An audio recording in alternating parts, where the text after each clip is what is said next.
चलिए आज हम लोग पढ़ने जा रहे हैं chemical property of alcohol phenol and ether. तो पिछला क्लास में हम लोग पढ़े थे अल्कोहल फिनॉल और ईथर का जो है कि फिजिकल प्रॉपर्टी। अभी हम लोग पढ़ने जा रहे हैं chemical property of alcohol phenol and ether. तो अल्कोहल और फिनॉल और ईथर का केमिकल प्रॉपर्टी होता क्या है। तो सबसे पहले हम लोग समझते हैं कि केमिकल प्रॉपर्टी किसे कहते हैं, केमिकल प्रॉपर्टी क्या होता है। तो किसी भी कंपाउंड का जो है किसी दूसरे कंपाउंड के साथ जब रिएक्शन कराते हैं तो इन रिएक्शन के द्वारा कुछ प्रोडक्ट बनता है। इन सभी प्रक्रियाओं को केमिकल प्रॉपर्टी के अंतर्गत हम लोग पढ़ते हैं। यानी केमिकल प्रॉपर्टी क्या है, जितना रिएक्शन से संबंधित है, कंपाउंड का रिएक्शन जो भी होता है उन सबको हम लोग केमिकल प्रॉपर्टी कहते हैं। और कंपाउंड को देखकर आँख से जो जिस प्रॉपर्टी का पता किया जा सकता है उन सारे प्रॉपर्टी को फिजिकल प्रॉपर्टी कहते हैं। तो प्रॉपर्टी किसी भी कंपाउंड का दो तरह का होता है कि केमिकल प्रॉपर्टी, दूसरा फिजिकल प्रॉपर्टी। तो फिजिकल प्रॉपर्टी को आँख से देखकर हम लोग पहचानते हैं, या पिछले क्लास में हम लोग इसको डिस्कस किए हुए हैं। अभी हम लोग पढ़ना है केमिकल प्रॉपर्टी। तो केमिकल प्रॉपर्टी क्या है, तो जितने भी रिएक्शन हैं अल्कोहल फिनॉल और ईथर या किसी भी कंपाउंड का, तो रिएक्शन सभी केमिकल प्रॉपर्टी के अंतर्गत आता है। तो हम लोग को अभी यहाँ पर क्या पढ़ना है, हम लोग को पढ़ना है chemical property of alcohol phenol and ether. तो एक एक करके सब पढ़ेंगे हम लोग। सबसे पढ़ेंगे हम लोग केमिकल प्रॉपर्टी ऑफ अल्कोहल, उसके बाद फिनॉल और लास्ट में ईथर। तो आइए हेडिंग देते हैं केमिकल प्रॉपर्टी ऑफ अल्कोहल। तो यहाँ पर हम देखेंगे अल्कोहल जो है कि इलेक्ट्रोफाइल और न्यूक्लियोफाइल दोनों की तरह व्यवहार करता है। तो आइए हम लोग देखते हैं।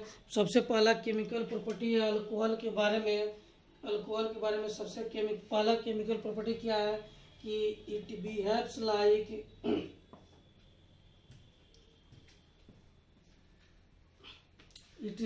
अल्कोहल के बारे में जो हम लोग का it act as both nucleophile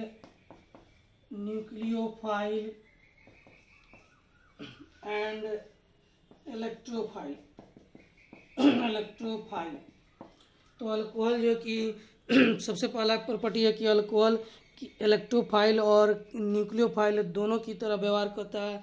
तो यह कैसे, कब इलेक्ट्रोफाइल की तरह व्यवहार करेगा और कब न्यूक्लियोफाइल की तरह। तो आइए इसको हम लोग को समझते हैं। मान लीजिए यहाँ पर कोई जो कि CH3 और OH है, यहाँ पर बॉन्ड है, यहाँ पर देखिए एग्जाम्पल बताया जा रहा है। तो यह जो आपको केमिकल प्रॉपर्टीज बताने जा रहा है, तो यदि रिएक्शन के बाद यह जो टूटता है तो क्या बनाएगा। तो यदि यहाँ से अल्कोहल का बॉन्ड देखिए, यहाँ पर ऑक्सीजन और हाइड्रोजन के बीच का भी बॉन्ड टूट सकता है, और इस अल्कोहल में यहाँ पर कार्बन और ऑक्सीजन के बाद भी बॉन्ड टूट सकता है। तो सबसे पहले यहाँ का बॉन्ड तोड़ते हैं तो क्या बनेगा, CH3O पर माइनस और H पर प्लस, यहाँ पर यह कंपाउंड बनेगा। तो इसमें हुआ क्या कि यह बॉन्ड टूट गया, ऑक्सीजन जो है कि हाइड्रोजन के इलेक्ट्रॉन को अपनी तरफ आकर्षित किया, तो यहाँ पर माइनस और हाइड्रोजन पर प्लस ऐसा यहाँ पर बन जाएगा। तो इसमें जो है कि यहाँ पर यह जो पार्टिकल बना है इस पर नेगेटिव चार्ज है। तो नेगेटिव चार्ज किस पर होता है, तो नेगेटिव चार्ज वैसे पार्टिकल पर होता है जो न्यूक्लियस से जुड़ने की कोशिश करते हैं। तो यह कहलाएगा न्यूक्लियोफाइल। यह क्या कहलाएगा, न्यूक्लियोफाइल। तो यह जो है कि किस तरह से व्यवहार कर रहा है, न्यूक्लियोफाइल की तरह व्यवहार कर रहा है। यहाँ पर अल्कोहल जो है टूटने के बाद न्यूक्लियोफाइल की तरह व्यवहार कर रहा है। न्यूक्लियोफाइल किसे कहते हैं, किसी भी पार्टिकल पर यदि नेगेटिव चार्ज आ जाए तो उस पार्टिकल को हम लोग कहते हैं न्यूक्लियोफाइल। तो यहाँ पर नेगेटिव चार्ज आ गया और अल्कोहल किस तरह से व्यवहार कर रहा है, न्यूक्लियोफाइल की तरह। लेकिन दूसरा कंडीशन क्या है, यहाँ पर CH3 और यहाँ पर OH है। यदि किसी कारण से यह बॉन्ड टूट जाए, तो यह बॉन्ड अगर टूटता है तो जो है कि यहाँ पर OH पर माइनस चार्ज आ जाएगा और CH3 पर प्लस चार्ज। तो यहाँ पर CH3 पर प्लस चार्ज आ जाएगा और OH पर माइनस चार्ज आ जाएगा। तो यहाँ पर देखिए इस पर प्लस चार्ज आ जाएगा।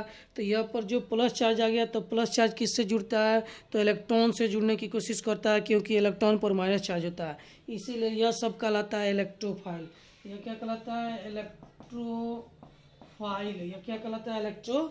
फाइल कहलाता है। तो यहाँ पर अल्कोहल का जो है कि दोनों बिहेवियर हम लोग बता रहे हैं, पढ़ रहे हैं कि अल्कोहल न्यूक्लियोफाइल की तरह भी व्यवहार करता है और अल्कोहल इलेक्ट्रोफाइल की तरह भी व्यवहार करता है। तो कब न्यूक्लियोफाइल की तरह व्यवहार करेगा? जब O और H के बीच का बॉन्ड टूटेगा तो वह न्यूक्लियोफाइल की तरह व्यवहार करेगा, और जब कार्बन और ऑक्सीजन के बीच का बॉन्ड टूटेगा तो वह इलेक्ट्रोफाइल की तरह व्यवहार करेगा। तो न्यूक्लियोफाइल किसे कहते हैं? जो न्यूक्लियस से जुड़ने की कोशिश करता है। न्यूक्लियस पर कैसा चार्ज होता है? प्लस, तो इस पर कैसा चार्ज होना चाहिए? माइनस। और इलेक्ट्रोफाइल किसे कहेंगे? जो इलेक्ट्रॉन से जुड़ने की कोशिश करता है, तो इलेक्ट्रॉन पर होता है माइनस, तो इस पर कैसा होना चाहिए? प्लस चार्ज होना चाहिए। तो यहाँ पर प्लस चार्ज, यानी जितने नेगेटिव चार्ज होते हैं पार्टिकल वह सब न्यूक्लियोफाइल कहलाते हैं, और जितने पॉजिटिव चार्ज पार्टिकल होते हैं वह सब इलेक्ट्रोफाइल कहलाते हैं।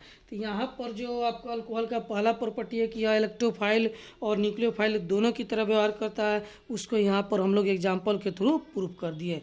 अब आइए इसमें हम लोग आगे बढ़ते हैं। तो अब हम लोग दूसरा अल्कोहल का रिएक्शन पढ़ने जा रहे हैं। केमिकल रिएक्शन ऑफ अल्कोहल का हम लोग दूसरा रिएक्शन पढ़ने जा रहे हैं। यह रिएक्शन क्या है? तो reaction of alcohol with metal. यहाँ पर reaction of alcohol with metal. तो मेटल के साथ अल्कोहल जो है कि कैसे अभिक्रिया करता है और क्या कंपाउंड बनाता है, मेटल के साथ रिएक्शन करता है तो कौन सा बॉन्ड टूटता है, आइए उसको हम लोग देखते हैं। तो यहाँ पर जो है कि अल्कोहल का रिएक्शन मान लीजिए यहाँ पर दिया गया है। तो सबसे पहले मेटल में हम लोग को हमारा जो सिलेबस है उस सिलेबस के अनुसार हम लोग को दो मेटल के साथ अल्कोहल का रिएक्शन पढ़ना है, पहला सोडियम और दूसरा अल्युमिनियम।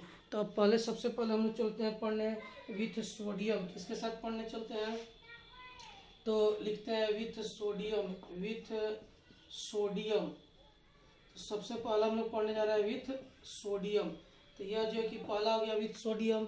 तो सोडियम के साथ क्या होता है कि R और OH है यहाँ पर, और सोडियम के साथ रिएक्शन कराते हैं तो यहाँ पर क्या बनेगा? तो देखिए सोडियम के साथ रिएक्शन कराते हैं तो यह 2 मोल कंपाउंड जो है कि भाग लेता है, और यह भी 2 मोल होता है। यहाँ से यह बॉन्ड टूटता है, यहाँ से ऑक्सीजन, यह O और H के बीच का बॉन्ड टूटता है तो कंपाउंड बन जाता है RO जो है कि Na बन जाता है, और बाहर क्या निकल गया? इस पर माइनस आ जाता है, इस पर क्या होता है? प्लस। तो जो है कि यह कंपाउंड बन गया, और फिर बाहर क्या निकल जाता है? 2 हाइड्रोजन टूटकर यहाँ से H2 गैस बाहर निकल जाता है। तो फिर यह O और Na फिर आपस में फिर बॉन्ड बना लेते हैं। तो यहाँ पर इसको हम लोग ऐसे भी लिख सकते हैं, यहाँ पर ऐसे लिख दिए। तो यह 2 मोल बन गया, 2 मोल सोडियम ऑक्साइड बन गया। तो यह जो एक कंपाउंड आपको बना, यह सोडियम के साथ रिएक्शन कराया गया है तो बना है। इसका एक और एग्जांपल लेते हैं, यहाँ पर CH3O और H लेते हैं और सोडियम से रिएक्शन कराते हैं। तो 2 मोल यह लेना होगा, 2 मोल यह होगा, और रिएक्शन कराएंगे तो यह बॉन्ड टूट जाएगा। टूटने के बाद क्या होगा? तो CH3O और Na यहाँ के जुड़ जाएगा, यहाँ से यह बॉन्ड टूटेगा, और जो है कि तो यह 2 मोल बन जाएगा। चूँकि यह 2 मोल है और 2 मोल है जो हाइड्रोजन है वो आपस में मिलकर H2 गैस बन के बाहर निकल जाएगा। तो जब भी अल्कोहल का रिएक्शन हम लोग सोडियम से कराते हैं तो H2 गैस रिलीज होता है, और कौन सा बॉन्ड टूटता है? तो ऑक्सीजन और हाइड्रोजन के बीच का बॉन्ड टूट जाता है। तो यह आपको सोडियम के साथ अल्कोहल का रिएक्शन है। अब हम लोग पढ़ेंगे अल्युमिनियम के साथ अल्कोहल का रिएक्शन।